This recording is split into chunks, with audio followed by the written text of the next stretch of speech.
മലപ്പുറത്ത് റാഗിങ്ങിന്റെ പേരിൽ +1 വിദ്യാർത്ഥികൾക്ക് സീനിയർ വിദ്യാർത്ഥികളുടെ മർദ്ദനമേറ്റു. കൊണ്ടോട്ടി GVHS സ്കൂളിലെ +1 വിദ്യാർത്ഥികൾക്കാണ് മർദ്ദനമേറ്റത്.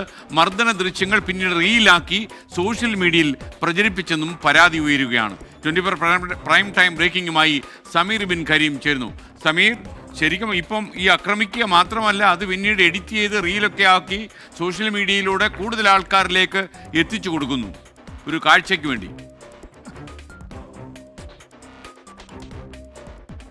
അതേ സ്കേൻ, കഴിഞ്ഞ ദിവസമാണ് ഈ സംഭവം നടക്കുന്നത്. Kondotty government vocational higher secondary സ്കൂളിലെ +1 പഠിക്കുന്ന 2 വിദ്യാർത്ഥികൾക്കാണ് ഈ സീനിയർ വിദ്യാർത്ഥികൾ കൂട്ടമായി മർദ്ദിക്കുന്ന ഒരു സാഹചര്യം ഉണ്ടായത്.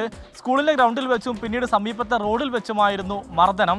ഈ ദൃശ്യങ്ങൾ ഈ വിദ്യാർത്ഥികൾ പകർത്തുകയും ചെയ്തു. ഇതിൽ ഏറ്റവും പ്രധാനപ്പെട്ട കാര്യം ഈ ഷർട്ടിൻ്റെ ബട്ടൺ ഇട്ടില്ല, പിന്നെ ഈ ID കാർഡ് ധരിച്ചില്ല എന്നീ കാര്യങ്ങൾ ചൂണ്ടിക്കാണിച്ചായിരുന്നു ഈ സീനിയർ വിദ്യാർത്ഥികളുടെ മർദ്ദനം. അതിന് പിന്നാലെ മാതാപിതാക്കളുടെ നേതൃത്വത്തിൽ ഈ വിദ്യാർത്ഥികൾ കൊണ്ടോട്ടി പോലീസിൽ പരാതി നൽകുകയും ചെയ്തു. പിന്നാലെ പരാതി നൽകിയ വിവരം അറിഞ്ഞ് ഇത് ചോദ്യം ചെയ്തുകൊണ്ട് വീണ്ടും ഈ സീനിയർ വിദ്യാർത്ഥികൾ മർദ്ദിച്ചു എന്നുള്ളതാണ് ഏറെ ഞെട്ടിപ്പിക്കുന്ന കാര്യം. ഈ പോലീസിൽ പരാതി നൽകിയിട്ടും വിദ്യാർത്ഥികൾക്ക് ഒരു കൂസലുമില്ല എന്ന് മാത്രമല്ല, വീണ്ടും ക്രൂരമായി മർദ്ദിച്ചു എന്നുള്ളത് ഏറെ ഞെട്ടിപ്പിക്കുന്ന ഒരു കാര്യം തന്നെയാണ്.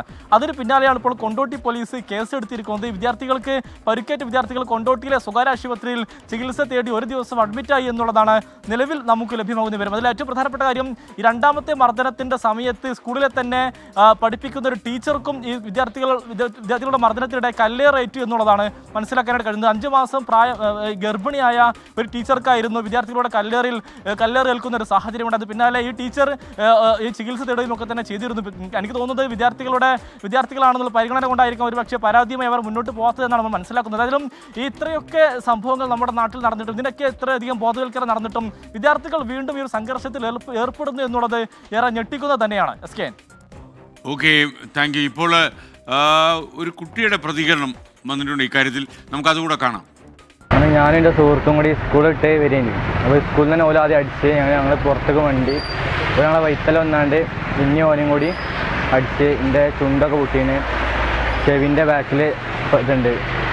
അങ്ങനെ ഓനക്കും ഊരൊക്കെ പരിക്കുണ്ട്. ഞങ്ങൾ ഒരു റിങ് കൊണ്ടൊക്കെയാണ് കുത്തിയത്. കല്ല്, ഇരുമ്പിൻ്റെ മോതിരം, അങ്ങനത്തെ ഓരോ മാരുതായുധങ്ങൾ വെച്ചിട്ടാണ് അപ്പോൾ ഞങ്ങളെ ആക്രമിച്ചത്. അവരൊന്നാണ് ബാഗ് ചോദിച്ചു, എന്താ ബാഗ് ഇടാത്ത ചോദിച്ചു. അപ്പോൾ ബാഗ് കയ്യിൽ പിടിക്കുകയാണ് പറഞ്ഞു. അപ്പോൾ ഒരു പറഞ്ഞ് എന്താ പറയുക, ബാഗ് ഇട്ടിരിച്ച് ഇവിടുന്ന് പോയാൽ മതി പറഞ്ഞു. അപ്പോൾ തന്നെ വേറൊരു ചെങ്ങായി വന്നാണ്ട് എൻ്റെ മുമ്പിൽ തള്ളി.